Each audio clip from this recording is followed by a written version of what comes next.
কক্সবাজার সদরের সফলদন্ডি ইউনিয়নের নতুন মহলে জায়গা বিরোধের জের ধরে নূরনাহার বেগম নামের এক বয়স্ক মহিলাকে ধারালো দা দিয়ে আহত করার অভিযোগ উঠেছে একই এলাকার মৃত নুরুল হোসেনের ছেলে রমজান, নুরুল আফসার ও তার স্ত্রী পারভিন আক্তারের বিরুদ্ধে।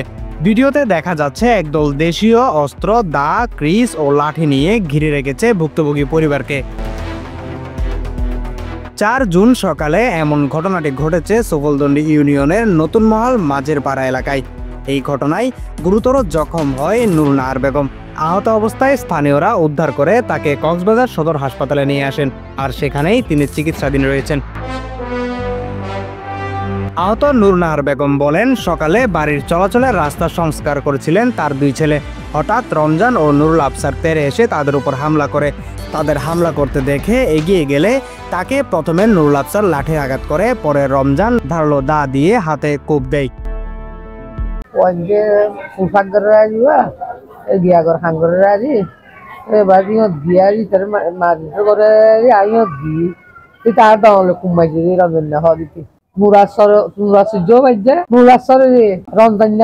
ভুক্তভোগী গিয়াসউদ্দিন বলেন, তাদের সাথে দীর্ঘদিনের জায়গা নিয়ে বিরোধ চলে আসছিল। আজকে তারা চলাচলের রাস্তা সংস্কার করতে গেলে তাদের উপর দেশীয় অস্ত্রশস্ত্র নিয়ে হামলা করা হয়। আমরা 2 ভাই রোড ওয়ার করেছিলাম এবং রমজান আর নুরুল আফসার আছে, তারপর আমাদেরকে প্রথম বলছে মানে এখানে রোড কেন ওয়ার করতেছ। তারপর আমি বলতেছি রোড ওয়ার করলে তোমাদের কি সমস্যা?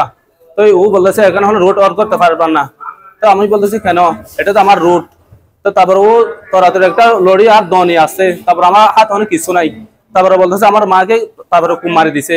তারপর আমি ধাক্কা দিছি, ধাক্কা দেওয়ার পরে তারপর আমার একটা বাড়ি দিছে, বাড়ি দেওয়ার পরে তারপর আমাকে ওই যে মানে রোডিয়া 2-3টা বাড়ি দিছে।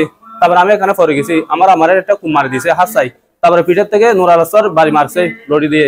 আমরা প্রশাসন থেকে মানে সুস্থভাবে বিচার চাচ্ছি আর কি। এই ঘটনায় অপরাধীদের আইনের আওতায় এনে সুষ্ঠু বিচারের দাবি করেন ভুক্তভোগী পরিবার। News desk, CCN।